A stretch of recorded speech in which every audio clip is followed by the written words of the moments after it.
Rendez-vous aujourd'hui avec Benoît Mariage, auteur des Convoyeurs attendent, de Cowboy ou des Rayures du Zèbre, qui revient pour nous sur son imaginaire de cinéma et nous parle de son prochain film, Habib, la grande aventure.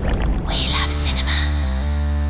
Bonjour Benoît, est-ce que vous pouvez nous dire ce qu'on fait ici aujourd'hui? Eh ben oui, on est sur le lieu de mon premier court-métrage, Le Signaleur. Je me suis inspiré d'un événement quand j'étais photographe de presse. J'ai vu un jour un vieux monsieur endimanché, signaleur, qui barrait une course cycliste. Et cette vision m'a inspiré ce court-métrage de cet homme pour qui cette fonction un peu stupide était une sorte de résurrection sociale. Quel est le premier film que vous avez aimé? J'ai été bien scotché par Elephant Man de David Lynch. Quel est le film que vous avez vu le plus souvent? C'est Sweet 16 de Ken Loach parce que je le passe à mes élèves chaque année depuis 16 ans. Et donc je crois que je l'ai vu 16 fois.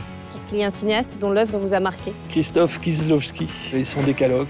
C'est 10 films pour la télévision polonaise dans les années 80. Et c'est une adaptation contemporaine des commandements de la Bible. Pour tout étudiant ou personne qui veut embrasser une carrière de cinéaste, c'est vraiment l'œuvre à voir. Est-ce qu'il y a des films ou des scènes de films qui vous obsèdent ou hantent vos rêves? Oula, il y en a sûrement plusieurs. Donc Call Me By Your Name, cette discussion entre le père et son fils. Je pense à Moonlight, les retrouvailles de deux amis dans un bar à la fin du film. C'est des scènes magistrales qui m'émeuvent chaque fois que je les revois. Quels sont les films qui ont nourri l'écriture de Habib, la grande aventure? Avec mon chef opérateur, on a regardé les films des frères Cohen.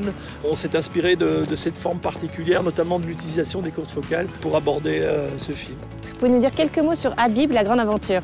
Alors Habib, c'est l'histoire d'un jeune acteur d'origine marocaine à Bruxelles qui est tiraillé entre sa culture d'origine et ses aspirations professionnelles. Il joue au théâtre François d'Assise contemporain qu'il occulte à sa famille, rôle pour lequel il se passionne et puis à la fois il devient un gigolo de Catherine Deneuve dans un film sans envergure.